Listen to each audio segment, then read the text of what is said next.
नमस्कार, आप देख रहे हैं न्यूज 18 स्पेशल और मैं हूं आपके साथ विभा उपाध्याय। पाकिस्तान की सीमा हैदर मामले में लगातार खुलासे हो रहे हैं। सीमा पर झूठ बोलने के आरोप लग रहे हैं। आखिर उसने झूठ क्यों बोला? क्या सीमा पाकिस्तान वापस जाएगी? एटीएस ने उससे क्या सवाल किए और सीमा ने उसका क्या जवाब दिया? न्यूज 18 ने एटीएस की पूछताछ के बाद सीमा का सुपर एक्सक्लूसिव इंटरव्यू लिया। आप भी सुनिए सीमा ने सवालों के क्या जवाब दिए। नमस्कार व्यूअर्स, मैं हूं अमीश देवगन और इस समय हमारे साथ एक्सक्लूसिव बातचीत करने के लिए मौजूद है सीमा हैदर, जो इस समय बहुत चर्चा में है। सीमा हैदर जी, आपका अभिनंदन है।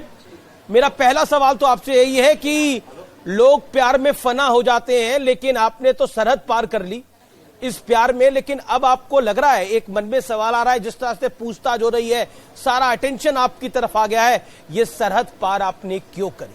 पाकिस्तान जानता है कि इनके प्यार में करी है और एक दिन सबूत भी मिल जाएगा सबको कि ये सच यही है जो मैं कहती आई हूँ, चिल्लाती आई हूँ शुरू से लेकर।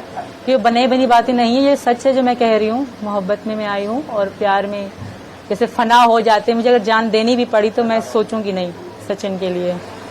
लेकिन अभी तो जान देने की बात नहीं है, अभी तो कागज देने की बात है, अभी तो पासपोर्ट देने की बात है, अभी तो बात है कि आप इतना तामझाम, इतना पासपोर्ट पाकिस्तान से आप यूएई चली जाती हैं, यूएई से नेपाल आती हैं, नेपाल से घूमकर फिर हिंदुस्तान आ जाती हैं।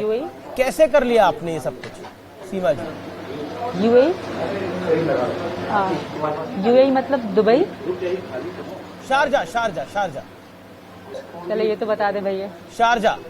अच्छा, वो तो सर मैं वहाँ पर उतरी नहीं, कोई मैं घूमी नहीं। वहाँ की टिकट हमारे यहाँ से ऐसी मिली। पहली बार जो मेरी शारजा की टिकट थी, एयर अरबिया की टिकट थी, तो पाकिस्तान से सीधा नेपाल के लिए कोई जहाज उड़ता नहीं है। अगर एक मेरे लिए तो कोई जहाज उड़ेगा नहीं। तो ऐसा था कि वहाँ से शारजा से मुझे काठमांडू आना पड़ा पहली बार। दूसरी बार तो फ्लाइट दुबई थी, तो दुबई से मुझे नेपाल से इंडिया आई। लेकिन ये पूरा रूट आपको पूरा रूट समझाया किसने था कि आपको आना कैसे है? हाँ। मतलब किसने ये जानकारी दी कि आपको पहले शारजा पहुंचना है, शारजा से नेपाल पहुंचना है, फिर आप हिंदुस्तान पहुंच जाएंगे? ये समझाया किसने पूरा रूट? जानकारी कैसे दी? आजकल के अगर आप booking.com ऐप डाउनलोड कर लेना, उसमें भी अगर आप टिकट देखेंगे ना तो यही लिखा होगा कि Pakistan to Nepal, Dubai to Nepal. मतलब कोई भी कहीं से भी आप जहाज की पूछताछ करोगे ना तो सीधा आपको वहाँ के लिए कोई भी जहाज नहीं बताएगा। तो इसमें कोई किसी को बताने की जरूरत नहीं है। और टिकट मुझे सईद फहद अब्बासी ने करके दी। इसमें उनकी हाँ, ये सब करते हैं सर। नहीं, पर पाकिस्तान से जो डायरेक्ट फ्लाइट है, पाकिस्तान से तो हिंदुस्तान की डायरेक्ट फ्लाइट है, उससे भी आप आ सकती है। नहीं है तो हिंदुस्तान की फ्लाइट डायरेक्ट है, आप यकीन से कह सकते हैं। नहीं, मैं कह रहा हूँ मेरा सवाल बहुत सीधा है। क्या आपको लगता है मैडम, क्या आपको लगता है सीमा, क्या आपको लगता है कि ये आपको जो जानकारियां मिली और उसके बाद आपकी उम्र को लेकर सवाल है, आप 21 साल की हैं या 27 साल की है, ये कागजात आपको किसने मुहैया कराए और आपके पास इतने पैसे कहाँ से आए? क्योंकि इन सब फ्लाइट्स के पैसे लगे होंगे। सर मैं 1000 बार बोल चुकी हूँ, मैंने अपना घर बेचा था। अब तो यूट्यूब में मेरा वो घर भी दिखाया जा रहा है, वाकई मेरा वही घर था, एक कमरे वाला। और दूसरी बात सर, मैं पैसे अपने घर बेच के लाई थी। और दूसरी बात, कोई आना प्लानिंग नहीं था। और रही बात इंडिया आना सीधा, तो मैंने कोशिश करी थी। ऐसा नहीं मैं इंडिया आने की कोशिश करी नहीं। मैं सुबह शाम यही सोचती थी, यही यूट्यूब में देखती थी मैं इंडिया कब जाऊंगी, कैसे जाऊंगी, क्या क्या चाहिए होगा। सुबह शाम में यही देखा करती थी।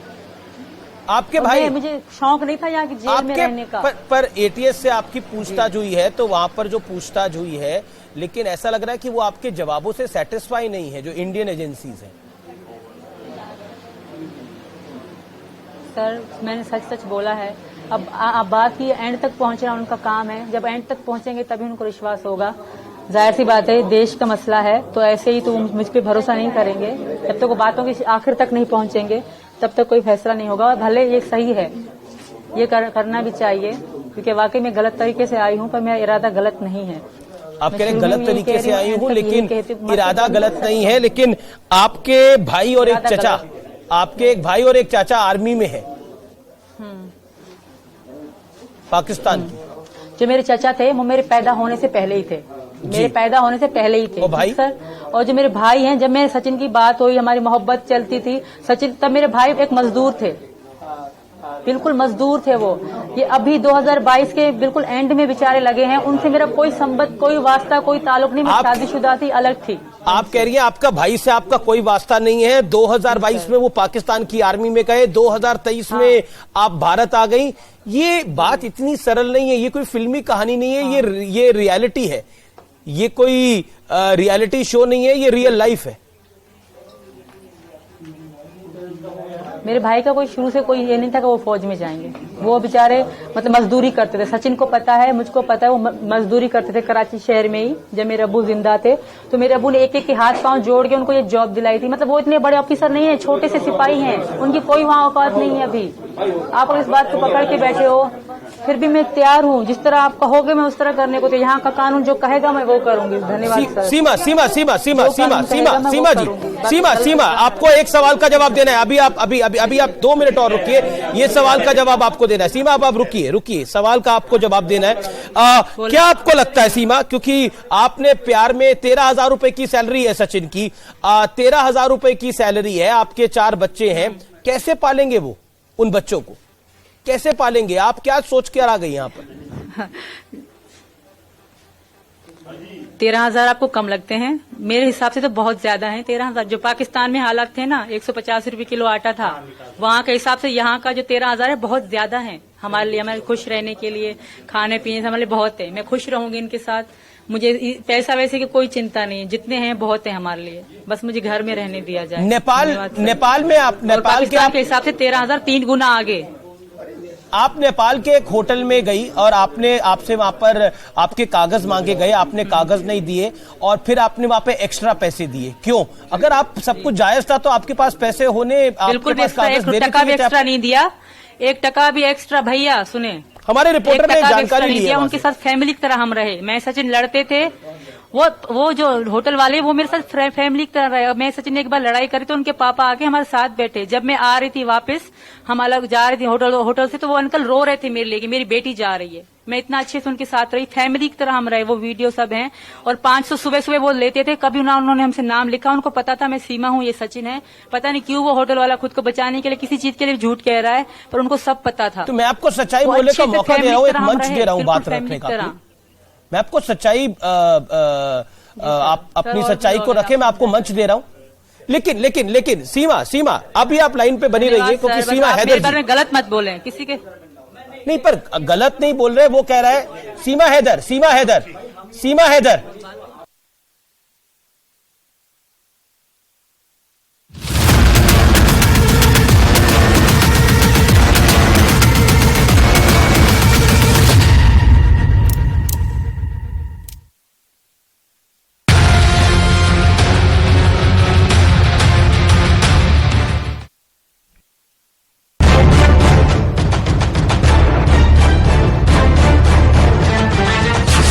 सहकारिता मंत्री अमित शाह की बड़ी पहल। इस सब कानूनी लड़ाई में कहीं न कहीं जो निवेशक है, जिसने अपनी गाड़ी पसीने की कमाई इसमें लगाई है, इसके प्रति किसी का ध्यान नहीं जाता। सहारा इंडिया में पैसे लगाने वालों के खिले चेहरे। हम लोग तो उम्मीद खो बैठे थे, लेकिन जब अमित शाह ने उम्मीद जगाई है कि आपको पोर्टल के जरिए आपको भुगतान कर दिया जाएगा, तो इसी हर्षोल्लास में हम लोग एक दूसरे को अपना मिठाई खिलाया है। मैं कक्षा 8 में पढ़ रहा था, तब से मैं 2008 में पैसा लगाया हुआ था। मेरे पिताजी हमको पॉकेट मनी देते, वो पैसा मैं बचाकर मैं सहारा में फिक्स किया था। निराश निवेशकों के आए अच्छे दिन। वो राहत दी है जिसकी लोगों को लगभग उम्मीद भी नहीं थी, और ये कोई बहुत छोटा काम नहीं है। सहारा इंडिया में फंसा पैसा होगा वापस। और बहुत ही अच्छा इनिशिएटिव है सरकार का, बहुत ही अच्छा सरकार कर रही है। अमित शाह को इस बात के लिए धन्यवाद देंगे और बधाई देंगे। पोर्टल पर करें आवेदन, वापस आएगा मूलधन। मेरा पैसा लमसम 1,40,000 का फंसा है, अब गृह मंत्री के द्वारा लग रहा है मिल जाएगा हमारा। शाह का सहारा, पैसा मिलेगा सारा।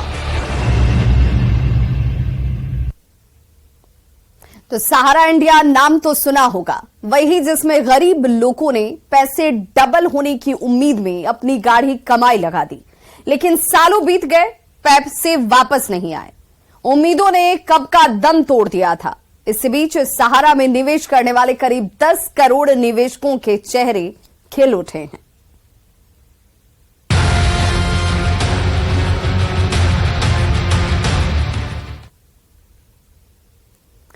तो सहकारिता मंत्री अमित शाह की पहल के बाद सहारा इंडिया में पैसे लगाने वालों की उम्मीदें अब बढ़ गई हैं। उन्हें केंद्रीय गृह एवं सहकारिता मंत्री अमित शाह ने खुशखबरी दी है, जिसके लिए बीती 18 जुलाई को सहारा रिफंड पोर्टल लॉन्च कर दिया गया।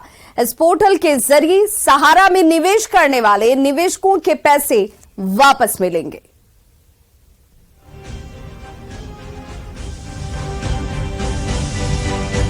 सहारा इंडिया नाम तो सुना होगा, वहीं जिसमें गरीब लोगों ने पैसे डबल होने की उम्मीद में अपनी गाढ़ी कमाई लगा दी, लेकिन सालों बीत गए, पैसे वापस नहीं आए। उम्मीदों ने कब दम तोड़ दिया। इसी बीच सहारा में निवेश करने वाले करीब 10 करोड़ निवेशकों के चेहरे खिल उठे हैं। सहकारिता मंत्री अमित शाह की पहल के बाद सहारा इंडिया में पैसे लगाने वालों की उम्मीद बढ़ गई है। उन्हें केंद्रीय गृह एवं सहकारिता मंत्री अमित शाह ने खुशखबरी दी। इसके लिए बीते 18 जुलाई को सहारा रिफंड पोर्टल लॉन्च कर दिया गया। इस पोर्टल के जरिए सहारा में निवेश करने वाले निवेशकों के पैसे वापस मिलेंगे। इस रिफंड पोर्टल के जरिए उन निवेशकों की रकम वापस मिलेगी जिनके निवेश की मैच्योरिटी पूरी हो चुकी है। एक तो करोड़ों ऐसे लोग जिनकी गाढ़ी कमाई एक 4 क्रेडिट कोऑपरेटिव सोसाइटियों के अंदर स्थगित हो गई। घोटाले का आरोप लगा, कोर्ट केस हुए, एडमिनिस्ट्रेटर अपॉइंट हो गए हैं। एडमिनिस्ट्रेटर अपॉइंट होते ही ईडी, इनकम टैक्स, अलग अलग सरकारी संस्थाओं ने अपने अटैचमेंट कर दिए। और ये सब कानूनी लड़ाई में कहीं न कहीं जो निवेशक है, जिसने अपनी गाढ़ी पसीने की कमाई इसमें लगाई है, इसके प्रति किसी का ध्यान नहीं जाता था। और ये कोई पहली ऐसी कहानी नहीं है। कहीं पर भी इस प्रकार के घोटाले का आरोप लगता है या घोटाले होते हैं तो तुरंत ही मल्टी एजेंसी सीजर हो जाता है। इस पोर्टल के जरिए सहारा ग्रुप की 4 सहकारी समितियों में पैसा लगाने वाले निवेशक अपना पैसा वापस पा सकते हैं। Sahara credit cooperative society limited, Saharayan universal multipurpose society limited, Hamara India credit cooperative society limited और starters multipurpose cooperative society limited. Portal के जरिए निवेशकों के करीब 5,000 करोड़ रुपए लौटाए जाएंगे। अगर किसी निवेशक ने सहारा की एक से ज्यादा कोऑपरेटिव सोसाइटी में निवेश किया तो उसे रिफंड लेने के लिए पोर्टल पर उपलब्ध रिफंड फॉर्म में ही अपने सभी क्लेम फाइल करने होंगे। Sahara group of cooperative society claim आवेदन जमा करने के 30 दिनों के भीतर उसे सत्यापित करेगी। पोर्टल पर क्लेम फॉर्म फाइल करने के 15 दिन के बाद एसएमएस से या फिर पोर्टल पर क्लेम स्टेटस की जानकारी दी जाएगी। क्लेम प्रोसेस पूरा होने में 45 दिन का समय लग सकता है। इस खबर ने न जाने कितने चेहरों पर खुशी लौटा दी है। कल माननीय गृह मंत्री भारत सरकार अमित जी शाह ने जो पोर्टल लॉन्च किया सहारा का, हमारे को देख के और सुन के बहुत ही खुशी हुई और एक उम्मीद जागी है कि सहारा ने, अमित शाह जी सहारा से वापस जो अमाउंट हमारे को दिलवा रहे हैं तो हमारे को बहुत खुशी हुई। सहारा में हमारा पैसा था जमा, हमने दुकान पे जमा कराया था, वो थोड़ा थोड़ा जमा कराए थे। वो उम्मीद है हमारी अमित शाह जी की, जो थोड़ा थोड़ा पैसा अभी मिलने का उम्मीद है हमारी, मिल सकता है। संजीव मेहता, अभी जो अमित शाह जी ने जो ये लॉन्च किया सहारा का, ये बहुत अच्छा है। और जो छोटे छोटे जो निवेशक है उनको पैसा मिल रहा है, ये बहुत अच्छी बात है और ये बहुत अच्छा लग रहा है। हमारे भी जो पैसे थे वो अपने वापस रिफंड होंगे। आपको बता दें, निवेशकों के फंसे पैसे दिलाने की पहल खुद केंद्र सरकार ने की थी।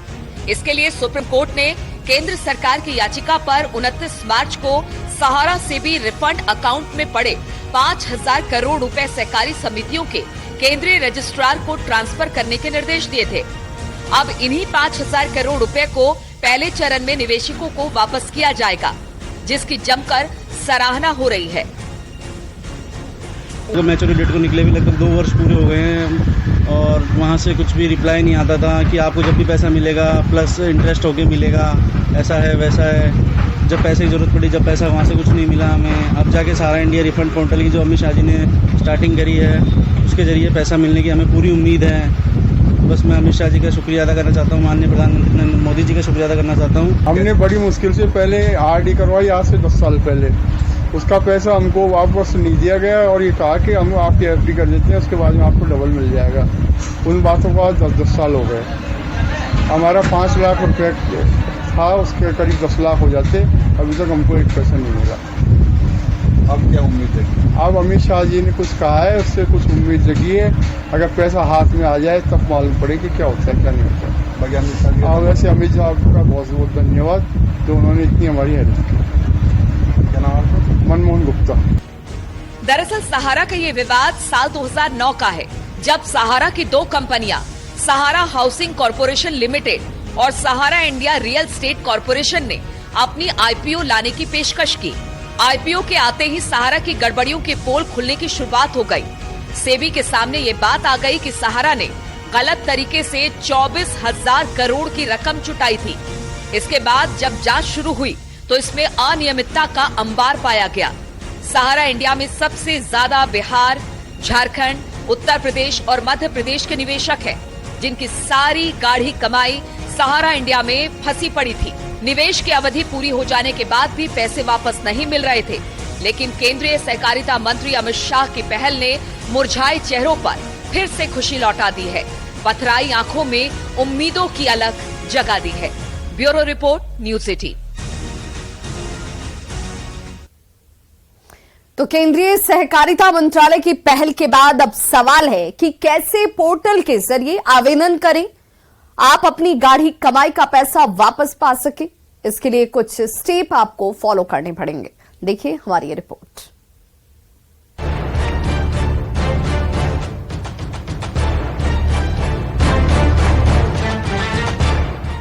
केंद्र सरकार की एक पहल ने करोड़ों निवेशकों को सहारा दिया है, जिनके इंतजार की घड़ियां खत्म हो गई हैं।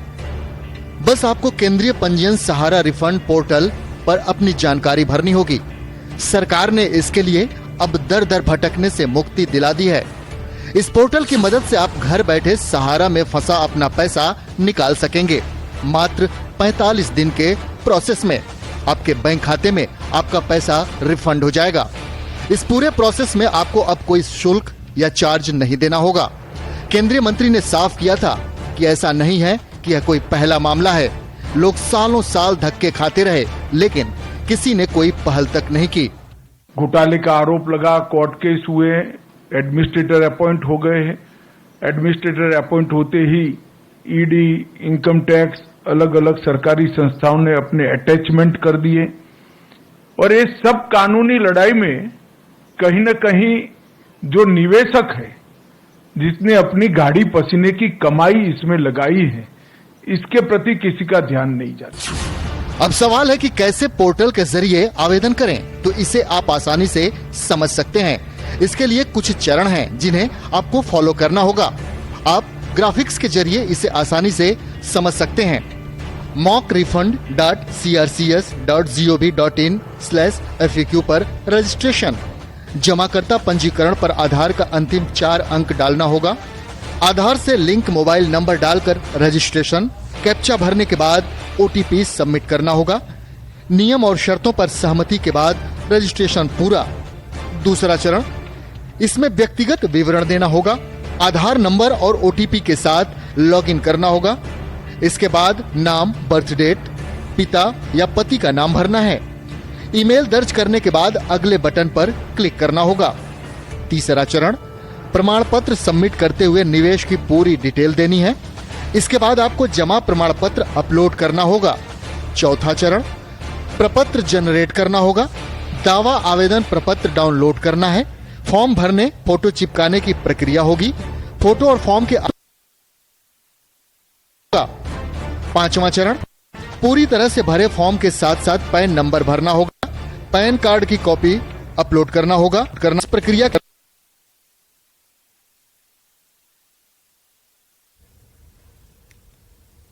इसी पहल ने करोड़ों निवेशकों के चेहरे पर मुस्कान लौटा दी है। उनकी खुशी का ठिकाना नहीं है। लोग केंद्रीय सहकारिता मंत्री अमित शाह का धन्यवाद करते नहीं थक रहे हैं। इंतजार तो सर काफ़ी लंबा हो गया है। करीब 2012-13 से ही सारा इंडिया में जो भी निवेशकों द्वारा पैसा जमा किया गया था, वो सारा से भी अकाउंट का होने के कारण काफ़ी समय से जमा करता सब पीड़ित थे।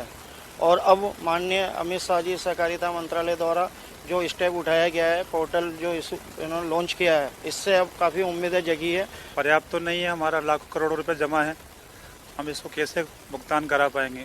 और हमें अमित शाह जी पे ये पूरा भरोसा है कि उन्होंने सोशल मीडिया के माध्यम से हमको ये बताया था कि 8 से 9 महीने के अंदर पूरे हिंदुस्तान के जमाकर्ताओं का ब्याज सहित पैसा लौटाया जाएगा। अमित शाह जी की इसी बात पे विश्वास करके पूरा भारत बैठा हुआ है। एक ऐसे दुनिया के देश के लिए जो कदम बढ़ाया है, जमाकर्ताओं का पैसा मिल रहा है, नहीं तो कभी पैसा नहीं मिला जमाकर्ताओं को। आज दिन तक इतिहास रहा है, 50 साल का इतिहास रहा है, कभी पैसा नहीं मिला। लेकिन पहली बार ऐसा रहा है कि अमित शाह जी ने और प्रधानमंत्री जी ने मिलकर ये कदम उठाया है, बहुत सराहनीय है। इधर सांसदों ने भी केंद्रीय मंत्री अमित शाह की इस पहल का स्वागत किया है। बहुत ऐतिहासिक पहल है। गोरखपुर से भी काफी लोगों की उम्मीद थी कि पैसा मिले। बहुत सारे गोरखपुर में भी हमको चिट्ठी लिखते थे। मैं धन्यवाद दूंगा हमारे गृह मंत्री अमित शाह जी को कि धन्यवाद सर, आपने लाखों करोड़ों लोगों को जिनको जरूरत थी इस पैसे की, जिनका परिवार रुका हुआ था, जो बहुत तकलीफ में जी रहे थे, उनका बहुत आशीर्वाद मिल रहा है। हमको बहुत सारे धन्यवाद के संदेश आ रहे हैं। ये सिर्फ आपकी वजह से हुआ अमित शाह जी, मैं आपको प्रणाम करता हूँ। Thank you so much sir. नहीं, सरकार की तरफ से मुझे लगता है ये बहुत एक अच्छा और एक मजबूत कदम उन लोगों के लिए, उन निवेशकों के लिए जो कहीं ना कहीं इतने सालों से परेशान है अपने निवेश का पैसा वापस लेने के लिए। मुझे लगता है उनके लिए बहुत बड़ी राहत है। मैं केंद्रीय गृह मंत्री आदरणीय अमित शाह जी का मैं धन्यवाद करूंगा इस पहल के लिए। इस पोर्टल को शुरू करने से कहीं ना कहीं उन लोगों के मन में जिनकी उम्मीदें, जिनकी आस टूट गई थी, कम से कम वो उम्मीदें जागी। और मुझे उम्मीद ही नहीं, विश्वास है कि आने वाले समय में जैसे जैसे समय बीतेगा, उनके निवेश का पैसा जो अभी तक डूब गया था, ज़रूर उसकी रिकवरी में ये पोर्टल एक बड़ी मदद साबित होगा। आपको बता दें कि अगर आपने सहारा के कई स्कीम में पैसा लगा रखा है, तो भी आपको एक ही फॉर्म में सभी खाते की जानकारी देनी होगी। सभी खाते का मूल प्रमाण पत्र अपलोड करना होगा। जमाकर्ता की सभी जानकारियों की जांच की जाएगी, जिसमें 30 दिन का वक्त लगेगा। सत्यापन के बाद निवेशकों के दावे पर अगले 15 दिन में कार्रवाई होगी। निवेशकों को SMS या ईमेल के जरिए जानकारी दी जाएगी। 45 दिनों के बाद जमाकर्ताओं के आधार से लिंक बैंक अकाउंट में पैसे जमा कर दिए जाएंगे। Bureau report, news 18।